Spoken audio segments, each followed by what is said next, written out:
የሰቆጣ ቃል ኪዳን ደግሞ ዋናው ዓላማ መንግስት ከ9 ሚሊዮን ብር መድቦ ነው ለእናንተ እየሰጠ ያለ። ዓላማው ለህፃናትና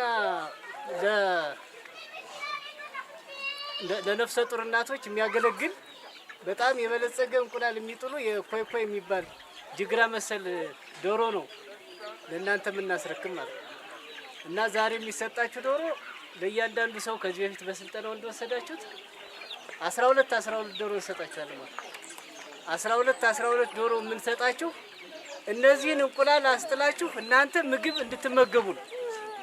የሚወለዱ ህፃኖች የተሻሉ ሆነው እንዲወለዱ ያሉ ጡት ስታጠቡ የምታጠቧቸው ህፃናት የተሻለ እንዲሆኑ ዓላማው ይሄ ነው። ስለዚህ ይሄ የሚሰጣችሁ ዶሮ ለሌላ የምታወሩት አይደለም፣ በፊትም ስልጠና ስለተሰጣችሁ ነው። ስለዚህ በእርግጠኝነት አሁን ከ5 ቀበሌዎች ነው ተሳታፊ ሆናችሁ ገዳማዊት ቀበሌ፣ ጫቢ ቀበሌ፣ የጠድ ቀበሌ፣ ረብ ገበያ 1 እና ረብ ገበያ 2 ማለት በጠቅላላ ስንት ነው? 5 ቀበሌዎች ናቸው።